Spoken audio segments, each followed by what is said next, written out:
साथियों, आप लोगों ने जिनको झोली भर भर के वोट दिया, झुआ भर भर के वोट दिया, वो लोग उस साइकिल वाली पार्टी के संस्थापक को जेल की हवा खिला रहे हैं। लाल रंग से सावधान, चाहे ये लाल कुर्सी हो और चाहे लाल टोपी हो, क्योंकि ये लाल टोपी केवल तुमको डराएगी, लाल रंग बोले तो खतरे का निशान। कुछ किया आपके लिए, चुपचाप किया आपके लिए, आप थोड़ा सा वोट दिए लेकिन झोला भर पाए, झुआ भर पाए, इतना सब कुछ दिया माननीय बहन जी ने बिना। वो आपका वोट लेके भी मुसलमान शब्द से परहेज करते हैं, अल्पसंख्यक बोलते हैं, मुस्लिम बोलने से जैसे लगता है कोई करंट लग रहा है उनको।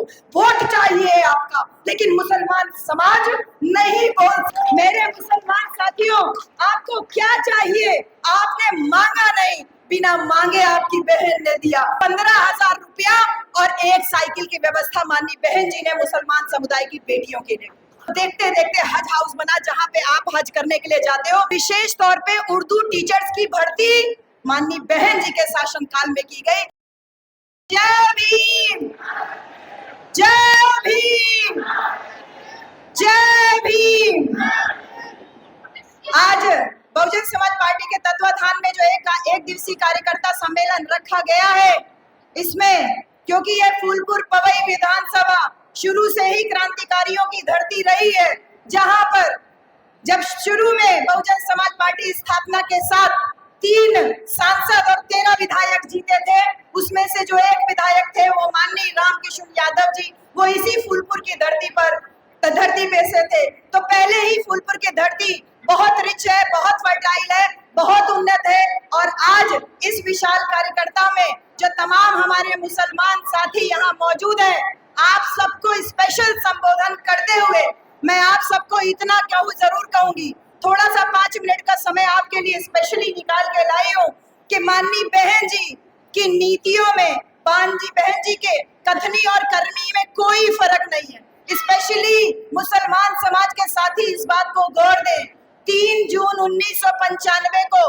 बहुजन समाज पार्टी की पहली बार सरकार बनी, माननीय बहन जी मुख्यमंत्री बनी और मुख्यमंत्री बनने के साथ ही 48 घंटे के अंदर जो कानून से कानून का राज स्थापित करने का ऐतिहासिक कार्य बहन जी ने किया, उसके अलावा सिर्फ 3 महीने के अंदर यानी 12 अगस्त को अल्पसंख्यक कल्याण बोर्ड की स्थापना हमारे मुसलमान साथियों को ध्यान में रख करके की।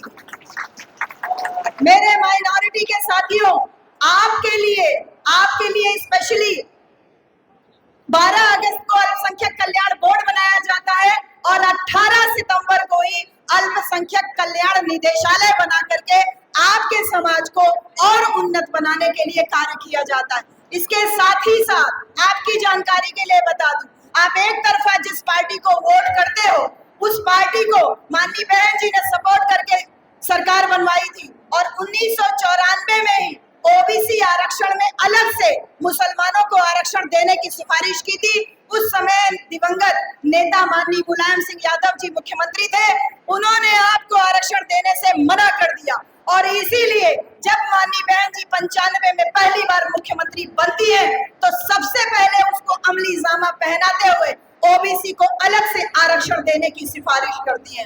इसलिए मेरे मुसलमान साथियों, मुसलमान भाइयों, आपको जो आज ओबीसी वर्ग में अलग से आरक्षण मिल रहा है, इसकी कवायद, इसकी शुरुआत, इसका इनिशिएशन माननीय बहन जी के द्वारा ही किया गया था। इसके साथ ही साथ आपके बच्चे अच्छे से पढ़े, इसके लिए वजीफा की व्यवस्था, आप लोग अच्छे से हज कर सके, इसके लिए विशेष सहूलियतें दी। सांप्रदायिक दंगों के नाम पे तमाम मुसलमान जो जेल में बंद थे, उन तमाम मुसलमानों के खिलाफ जो मुकदमे दर्ज थे, उन मुकदमों को वापस लेने का काम माननीय बहन जी के द्वारा किया गया। तमाम काम है, मैं यहाँ गिनती करूंगी, 200 काम से ज्यादा लिस्ट हमको मिली हुई है, लेकिन मैं उन काम का जिक्र सिर्फ मोटा करूंगी कि अल्पसंख्यक विद्यालयों को मान्यता दी, 5000 से ज्यादा उर्दू शिक्षकों की भर्ती की, 3000 से ज्यादा उर्दू अनुवादकों की भर्ती की। अरे क्या चाहिए, उर्दू अरबी फारसी विश्वविद्यालय तक की स्थापना कर दी ताकि मुसलमान भाई लोग उर्दू अरबी फारसी भाषा का अच्छे से ज्ञान ले सके। और इसके साथ साथ मुसलमान साथियों के अंदर शिक्षा के प्रति जागृति पैदा करने के लिए माननीय मसूद अहमद जी को शिक्षा मंत्री बनाया, जो कि टांडा विधानसभा से जीत के आए। मेरे भाइयों, हज हाउस बनाने के लिए, मैं इसके पहले सैनिक स्कूल लखनऊ में पढ़ाती थी, बगल की जमीन सैनिक स्कूल की जमीन, उस पे हज हाउस के लिए करीब 4.5 करोड़ रुपया 4.67 करोड़ रुपया माननीय बहन जी ने पास किया। वो हज हाउस मेरी हम लोगों के देखते देखते हमारे सैनिक स्कूल के बगल वाली जमीन पे वो देखते देखते हज हाउस बना, जहाँ पे आप हज करने के लिए जाते हो तो पहले आपको वहीं रोक करके वहां से आपको आगे बढ़ाया जाता है। बातें बहुत सारी है मेरे साथियों। आपकी बेटी जब हाई स्कूल पास करके 11वीं में जाती थी तो 15,000 रुपया और एक साइकिल की व्यवस्था माननीय बहन जी ने मुसलमान समुदाय की बेटियों के लिए। वही बेटी जब 12वीं में जाए, वही बेटी जब 12वीं में कदम रखती थी तो उसको 10,000 रुपया मिले, ऐसी भी व्यवस्था माननीय बहन जी ने की। और मुस्लिम समुदाय की 2 बेटियों की शादी के लिए 20,000 रुपया का स्पेशल अनुदान माननीय बहन जी ने किया। कहा बेटी तुम्हारी लेकिन जिम्मेदारी हमारी। मेरे मुसलमान साथियों, आपको क्या चाहिए? आपने मांगा नहीं, बिना मांगे आपकी बहन ने दिया। 360 मदरसा थे जिसमें गैर शिक्षक कर्मचारियों को नियमित करके जो सामान्य स्कूल्स कॉलेजेस थे उनके बराबर आपको नियमित करके आपको बराबर नॉन टीचिंग का भत्ता देने का काम माननीय बहन जी के द्वारा किया गया। और 360 मदरसों को रेगुलराइज किया गया, नियमित किया गया। आपकी तनख्वाह रुकी हुई थी उसको नियमित किया गया। यहाँ तक कि जो वक्फ बोर्ड की जमीन थी उस पे तमाम लोग जो कब्जा कर रहे थे, चाहे वो सुन्नी वक्फ बोर्ड हो या शिया वक्फ बोर्ड हो, दोनों की जमीनों पे कब्जा करने वाले लोगों के खिलाफ माननीय बहन जी ने विशेष अभियान चला करके कब्जा मुक्त कराने का काम किया था। और मेरे बुनकर साथियों, आदरणीय सभी अंसारी जी, मसूद अंसारी जी, आप दोनों बुनकर समाज के हो, हमारे बहुत सम्मानित हो, दोनों आप यहाँ पर बैठे हुए हैं। आप इस बात के स्वयं गवाह हैं कि माननीय बहन जी ने अपने शासनकाल में बुनकर बहबूदी कल्याण फंड का निर्माण किया था, जिसके तहत जो जुलाहे लोग हैं, जो बुनकर समाज के लोग हैं, वो उनके पास पक्का टीन शेड हो। इसके साथ ही साथ उनको 15,000 रुपया का हेल्थ इंश्योरेंस यानी कि स्वास्थ्य बीमा भी माननीय बहन जी के द्वारा कराया गया। जितने भी मुस्लिम बाहुल्य क्षेत्रों में विद्यालय थे, चाहे वो प्राइमरी हो चाहे इंटर हो, उसमें विशेष तौर पे उर्दू टीचर्स की भर्ती माननीय बहन जी के शासनकाल में की गई।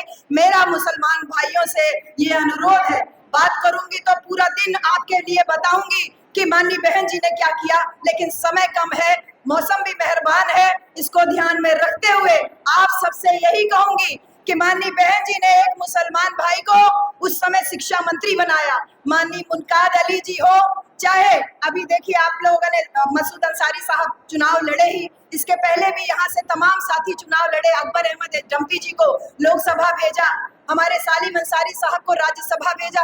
अरे क्या कुछ नहीं किया मेरी बहन ने आपके लिए। आदरणीय परम सम्मानित माननीय बहन जी ने सब कुछ किया आपके लिए, चुपचाप किया आपके लिए। आप थोड़ा सा वोट दिए लेकिन झोला भर पाए, झुआ भर पाए, इतना सब कुछ दिया माननीय बहन जी ने बिना आपके मांगे। और मेरे मुसलमान साथियों, आप लोगों ने जिनको झोली भर भर के वोट दिया, झुआ भर भर के वोट दिया, वो लोग उस साइकिल वाली पार्टी के संस्थापक को जेल की हवा खिला रहे हैं। अरे मेरे साथियों, मैं आपसे यही कहूंगी, अरे अपनों के साथ चले या ना चले, अरे अपनों के साथ चले या ना चले, लेकिन अपनों के साथ चाल तो ना चले। मेरे मुसलमान भाइयों, आपके साथ लगातार चालबाजी हो रही है, आपके साथ लगातार चालबाजी हो रही है। जौहर विश्वविद्यालय जैसी बड़ी यूनिवर्सिटी, माइनॉरिटी की बड़ी यूनिवर्सिटी, माननीय आजम खान जी के समय में उन्होंने बनवाया था, उस यूनिवर्सिटी को गिराया जा रहा था। आपका एक तरफा वोट पाने वालों ने मुंह में दही जमाया हुआ था, एक शब्द उफ नहीं निकाली। बोला तो किसने बोला? आदरणीय बहन कुमारी मायावती जी ने बोला। मेरे साथियों, आपको लॉलीपॉप देते हैं, बयानबाजी करते हैं, कहते हैं माननीय आजम खान जी हमारे पिता समान है। अरे अगर पिता समान है तो क्या तुम्हारा बाप जेल में होता? तो क्या उसके लिए आंदोलन नहीं कर रहे होते? मेरे मुसलमान साथियों, आपको इस बार वोट देने से पहले एक बार जरूर सोचना चाहिए कि वो केवल लॉलीपॉप में आपको बाप बनाने की बात करते हैं। लॉलीपॉप देते हुए अपने चाचा को भेज के कहते हैं कि आपको गृह मंत्री बनाएंगे, लेकिन हकीकत बात यही है कि वो टाए टाए फुस हैं। हकीकत में आपको कुछ देने वाले नहीं है, क्योंकि जिस मुसलमान कौम ने 700 साल इस देश में हुक्मरान बन के शासन किया, आप किस बात से भयभीत हो? आपको बार बार भय दिखाया जाता है, क्यों डर रहे हो? वो आपका वोट लेके भी मुसलमान शब्द से परहेज करते हैं, अल्पसंख्यक बोलते हैं। मुस्लिम बोलने से जैसे लगता है कोई करंट लग रहा है उनको। वोट चाहिए आपका, लेकिन मुसलमान समाज नहीं बोल सकते हैं। अरे मेरे भाई, आपको बीजेपी का भय दिखा करके वोट लूटते रहते हैं। अरे मेरे मुसलमान भाइयों, ये बात आपके लिए है कि हम जो तुम पे मर मिटे थे, तुम्हारा काम था हमें जिंदा रखना, लेकिन तुमने तो हमें केवल वोट लूटा, हमें भय दिखा करके हमें कंगाल बना करके रख दिया। इसलिए मेरे मुसलमान भाइयों, हमने देखा आदरणीय आलम बदी जी हो, आज तो मरहूम हो गए हो, चाहे जमाली साहब हो, चाहे नसीम अहमद जी हो, तमाम समाजवादी पार्टी के विधायकों को हमने मंच पे देखा धक्के खाते हुए, तीसरी चौथी रो में बैठते हुए देखा। और ये देखिए, ये बहुजन समाज पार्टी का सम्मानित मंच है, जिसमें आपको एक तरफ हमारे आदरणीय मसूद अंसारी साहब, थोड़ा एक बार खड़े हो जाते तो जनता आपको भी देख लेती। हमारे आजमगढ़ के पूर्व प्रत्याशी हमारे मसूद अंसारी जी, थोड़ा देर आप खड़े रहेंगे तो अच्छा लगेगा, क्योंकि आपकी पत्नी भी आपके साथ में है। तो आपसे भी मैं गुजारिश करूंगी कि एक बार आपको भी सब जनता देख लेती कि बहुजन समाज पार्टी का सम्मान देखिए। आदरणीय हमारे भाई अबुल कैस आजमी साहब का सम्मान देख लीजिए, भाई हिटलर जी का सम्मान देख लीजिए।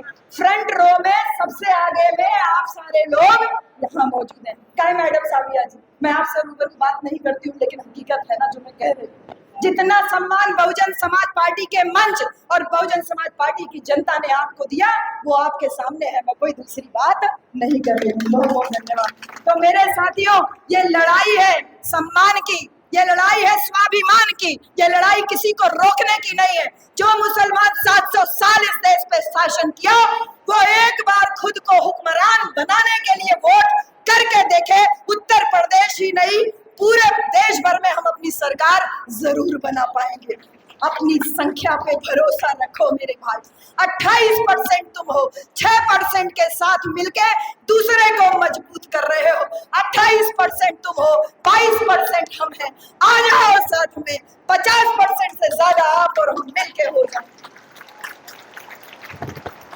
किसी की जरूरत नहीं है,